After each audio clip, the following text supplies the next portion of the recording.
حضور کو سب سے زیادہ مردوں میں پیارے حضرت مولا علی تھے.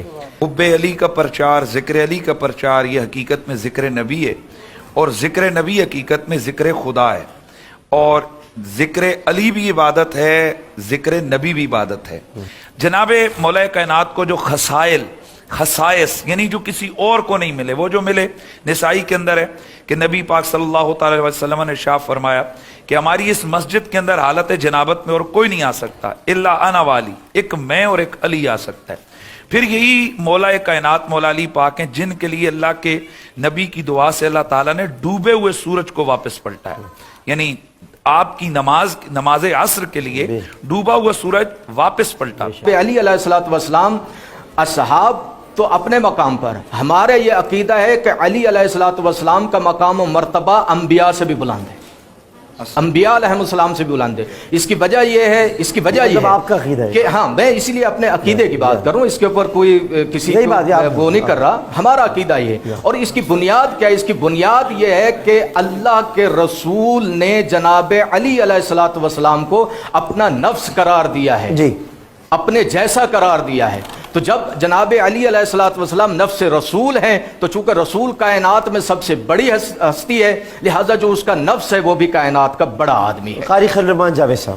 جزاک اللہ ڈاکٹر صاحب.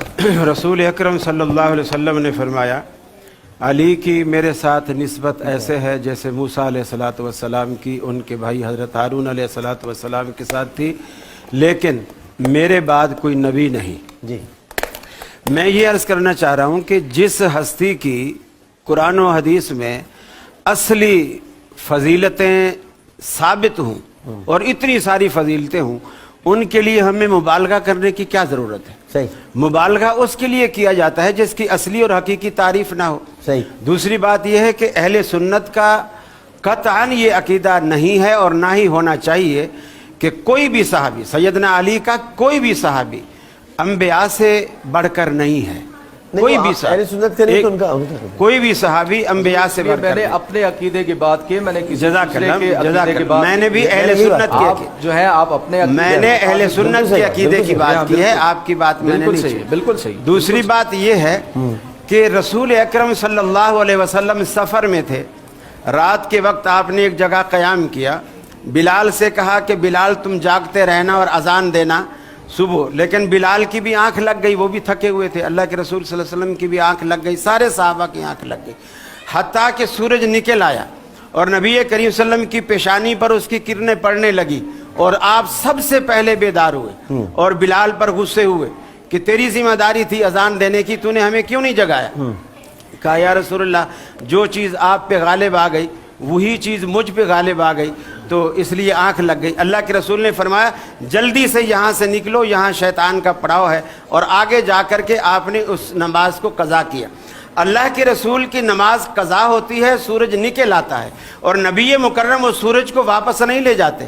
آپ دھوپ نکلنے کے بعد اس نماز کو قضا کرتے ہیں. تو جس ہستی کی اصلی اور صحیح تعریفیں قرآن و سنت میں موجود ہوں تو ہمیں ان کے لیے مبالغہ آرائی کرنے کی بالکل ضرورت نہیں ہے. یہ من گھڑت روایات ہیں کہ اسی طرح حضرت بلال کے لیے مشہور ہے کہ جو حضرت بلال حضرت بلال میں آپ کی گفتگو اس خاموشی سے سنتا رہا، قریشی صاحب نے 15 منٹ گفتگو ہم خاموشی سے سنتے رہے، اب میری 5 منٹ گفتگو ہوتی ہے تو سارے بول پڑتے. کوئی نہیں بول رہا، یہ طریقہ صحیح نہیں ہے. حدیث کا سہارا نہیں لیا میں نے، آیت کا سہارا لیا. آپ نے جس کا بھی سہارا لیا ہے، یہ کسی آیت میں نہیں ہے کہ سورج واپس چلا گیا اور حضرت علی سورج کی بات کی، میں وہی بات کر رہا ہوں. مرکز بیچ میں بجھاتے ہیں نا، میں تو پپیتا کھا رہا ہوں، لیکن میں ابھی نہیں کھاؤں گا، میری بات. قاری صاحب آپ بات کریں، آپ روٹ جاتے ہیں، شروع ہو جاتے ہیں. بھائی آپ بات کریں پلیز، بات کریں.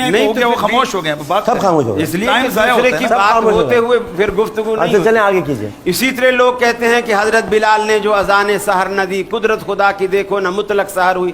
دلیل کیا ہے جی؟ قوالی شریف میں آیا ہے. تو یہ قوالی شریف بھی کوئی دلیل ہے؟ جس طرح مفتی گوگل دلیل ہے، جس طرح اخبارات دلیل ہے، جس طرح میڈیا دلیل ہے، اسی طرح سارے دلائل ہیں. حدیثیں جب موجود ہیں سیدنا علی المرتضیٰ رضی اللہ تعالیٰ عنہ کی اصلی تعریف کے لیے، اللہ کے رسول تشریف لے گئے مسجد میں، دوپہر کا وقت ہے، آپ چٹائی پر لیٹے ہوئے ہیں، ایک چٹائی چھوٹی ہے،